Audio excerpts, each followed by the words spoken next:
saya sedang melakukan 4 amalan sekaligus rupanya. Padahal waktu itu mikirnya sederhana. Kenapa? Daripada saya muter-muter bagi-bagi nasi ke jalan-jalan, belum tentu saya sanggup, ya. Belum tentu juga saya ketemu sama orang. Mendingan saya taruh aja di masjid, biar gampang praktis begitu. Awalnya dulu begitu. Rupanya setelah saya pelajari, secara tidak sengaja saya melakukan 4 amalan sekaligus. Yang ini menjadikan si Jum itu jadi amalan yang punya 4 keutamaan. Pertama, sedekah di hari Jumat. Kata Rasulullah, sebaik-baik sedekah adalah di hari Jumat. Yang kedua, kita sedekah ke tamunya Allah. Siapa? Orang yang habis sholat Jumat. Nah, ini jadi jawaban buat yang selama ini bertanya, kenapa si Jum di masjid? Sementara di masjid itu semuanya orang miskin. Ada orang kaya, ada orang mampu. Kenapa disedekain nasi? Nah, ini jawabannya.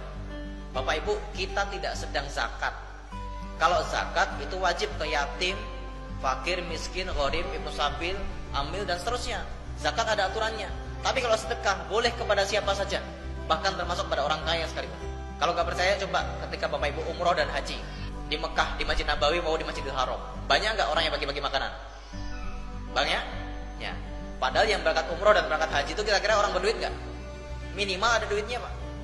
Kenapa masih disedekain? Karena bukan maksud sedekah kepada orang miskinnya, tapi bermaksud bersedekah kepada tamunya Allah.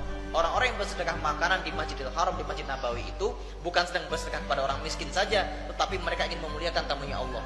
Sama, si Jum itu kenapa dibagi di masjid? Karena ingin memuliakan tamunya Allah, supaya tamunya Allah itu senang di masjid, nyaman di masjid.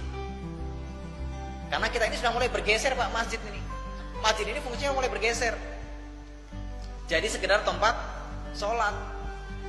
Padahal harusnya masjid itu jadi pusatnya peradaban, tempat orang ngobrol, diskusi tentang solusi, diskusi tentang masalah masyarakat, diskusi tentang sosial. Orang kalau miskin, kelaparan, datang kemana? Ke masjid cari makan.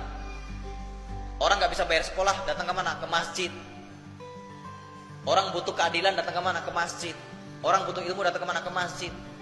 Harusnya begitu. Masjid jadi pusat peradaban. Nah, gimana jadi pusat peradaban?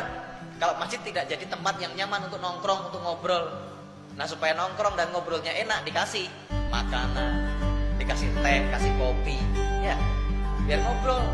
Karena kata Rasulullah, tidak akan terjadi hari kiamat sebelum salam hanya berputar di kalangan orang-orang yang dikenal saja. Nah, selama ini itu yang terjadi, Pak. Bapak Ibu coba lihat, kalau Bapak Ibu ke mall, ibu-ibu misalnya, ibu-ibu jalan ke mall, ngelihat ada saudara muslim pakai jilbab, udah jelas-jelas pakai jilbab, disapa nggak pakai salam, assalamualaikum? Enggak. Ini membuktikan hadisnya Rasulullah bahwa sekarang salam itu hanya berputar di kalangan orang yang dikenal saja.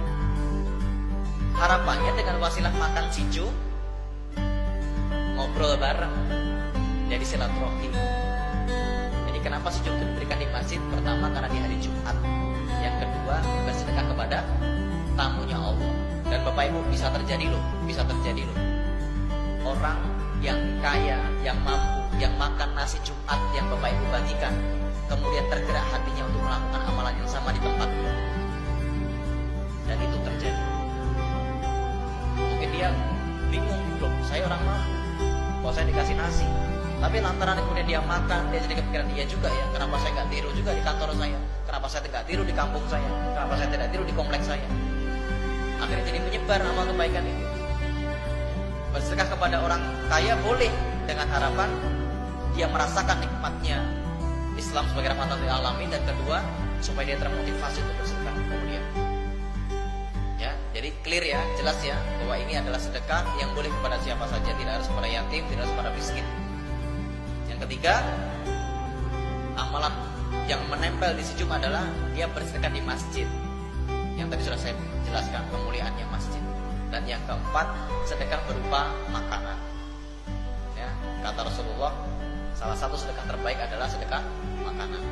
Barang siapa yang bersedekah makanan, menghilangkan laparnya orang, ya, maka Allah akan pisahkan dirinya dari api neraka sejauh 7 parit. Yang 2 parit itu setara dengan perjalanan 500 tahun. Tuh bayangin. Jadi orang-orang yang membagikan makanan itu dijauhkan dari neraka, Pak. Dijauhkan dari neraka. Makanya sedekah makanan itu terbaik. Bahkan zakat saja sebenarnya lebih utama zakat berupa bahan makanan, bukan duit. Karena memang harapannya sedekah terbaik itu makanan. Kenapa sih makanan itu sedekah terbaik? Karena ketika orang makan, misalnya nih, ada abang-abang Gojek, ada abang-abang pedagang asongan misalnya yang mampir ke sholat Jumat di sini, yang makan, kemudian nasinya jadi daging, jadi tenaga, dan tenaga itu dipakai buat cari nafkah buat keluarganya, maka bapak ibu akan dapat pahala jariahnya si bapak itu mencari nafkah. Belum lagi kalau kemudian jadi daging dan tubuh itu dipakai buat sholat, dipakai buat tahajud, dipakai buat duha, dipakai buat baca Quran, maka bapak ibu dapat amalan jariah selama daging itu bermanfaat dalam tubuh. Itu hebatnya bersedekah makanan. Maka amalan sijum ini dibuat sesederhana mungkin supaya pertama tidak merepotkan. Bapak ibu gak harus keliling-keliling bagi-bagi makanan di pinggir jalan. Dan rupanya secara tidak sengaja tadi saya temukan ada 4 keutamaan yang menempel di sijum. Maka ibaratnya seolah-olah kita punya 1 peluru, sekali tembak 4 sasaran. Kan enak.